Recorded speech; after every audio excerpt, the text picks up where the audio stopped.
Hey, Foamy, I want the news, not the weather. Tomorrow night, beneath the full moon, I'll sprout hair and fangs and eat people.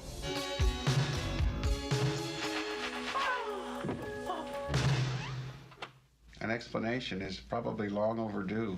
You don't want to find out what I am. You're an animal. I'm a werewolf. Don't know if you know this, but second only to vampires, werewolves are some of the most popular characters in the horror genre, as well as cultural folklore throughout recorded history. Our next guest has taken his love of scary movies and comic books and intertwined them into a modern horror comedy masterpiece. Author Robert Saucedo's debut graphic novel, Werewolf, has been getting rave reviews since the release. He joined us recently with a comic to really sink your teeth into. It features some really hairy situations. This is so fun because it's something that I think all of us can relate to at some point. As a kid, you loved horror movies. I think as humans, we love them, right? But when were you first introduced to them? How young? You know, I must have been like 5 or 6. My oldest sister would bring home movies from the video store, you know, stuff I wasn't supposed to be watching, but I couldn't resist. You know, things like The Gate or Howling 3, The Marsupials. Yeah. And so I would watch these movies, and, you know, I just grew to love the genre. Yeah, and then the first werewolf movie you saw. Oh, it was definitely The Monster Squad. You know, the movie was meant for children. It was meant to be a comedy, but it scared me senseless. Yeah, those other kids were just laughing as those nervous laughter, right? Yeah, it scared you, but that's kind of the interesting thing about horror films, right? You faced your fears, and that's partly what the genre is about. And as you got older, you began to really love them even more. Oh, definitely. You know, and as I grew up, you know, I grew into like a huge love of film, and specifically horror film. And, you know, I would dig deep into the genre and try to find the scariest things possible to try to, you know, really challenge how scared I could get. Yeah. All right. So the genre we certainly know is in movies, but it's also in comic books. You're also a huge comic book fan. I am. Yeah. You know, my dad brought me home an issue of X-Men when I was young, and I just fell in love with the medium. And I've read comic books my entire life. And, you know, always wanted to write a comic book, and when I had the opportunity, I jumped at it. Yeah, and then you became Animal Draft House, which we know has just gives us all kinds of great things.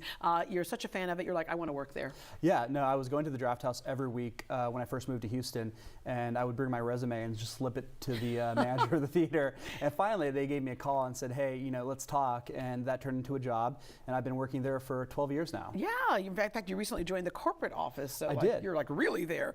All kinds of great programs. They have Graveyard Shift. They have the weekly horror movie series, Fridays at La Centera location in Katy. And so some of your favorite memories are alligators in the theater for actual alligator screening. Yeah, we showed the 1980s movie Alligator, and I worked with a group to bring actual alligators into the theater so that guests could, you know, hold an alligator right before they watched a movie about a killer alligator. Yeah, and hope that it didn't get loose when the lights went out, right? And then you had a man come in who claimed that he killed Bigfoot. Yeah, that was one of my favorite events. This gentleman came in who paraded the corpse of Bigfoot and charged people money to take a look at it. And we showed a Bigfoot movie and had a big celebration of, you know, hoaxery. Hoaxery, that's right, because other people were still looking for Bigfoot, so he could not have killed him. The overnight 12-hour mystery horror movie marathon. Yeah, that's something we do every year. We do a marathon in October, and we show, you know, 12 hours of horror movies. Guests don't know what they're about to watch. They just buy a ticket, and they come and watch, you know, 12 hours of really scary movies. All right, so you loved watching it. You love comic books, film, every aspect of it. There's an aspect of writing it. So growing up, you always wanted to be a writer. You know, you wrote short stories and things like that. You entertained your friends and teachers with it. But the first werewolf story was 3 pages. Yeah. You know, when I was young, I was a huge fan of the werewolf movie Silver Bullet, and I wrote a kind of fan fiction, I guess, of this short story when I was, you know, probably 7 or 8 years old, and I have no idea where it is. I wish I could find it. Well, now you've picked up on it, right? You have Werewolf. You started that in 2020 during the COVID shutdown. Like a lot of people finally got to their passion that they had been putting on hold because life got in the way. So give us the basic plot behind this. Sure. And in Werewolf, we follow Larry Cheney, who's a reporter in College Station, Texas.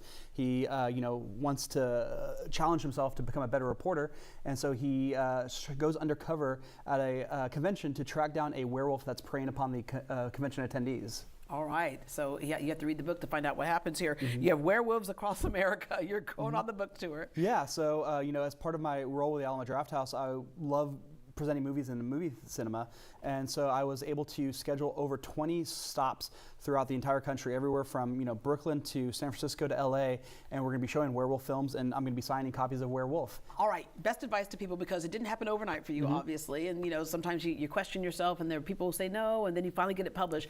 Best advice for future writers? Just keep plugging away. It took me 2 years to write and publish this graphic novel, and there was a lot of blood, sweat, and tears put into it. But the major thing was I just never gave up, and I also called upon favors of my friends. Everything from getting people to read it in advance and giving me feedback to working with the amazing horror brand Fangoria to premiere this book as a webcomic last summer. They really helped get the early word out about the film or the book, and help us get some really great reviews on the book in advance of its physical publication. Do you carry a silver bullet with you? I don't carry one, but I do own one. Oh, well, okay. Robert Saucedo will sign copies of his debut graphic novel, Werewolf, tomorrow at 6:30 at Brazos Bookstore. This is just one of many author signing events that Brazos and other local bookstores do every month, so check their websites often for exciting updates. For more on Robert Saucedo, visit greatdayhouston.com and we will connect you. We'll be right back.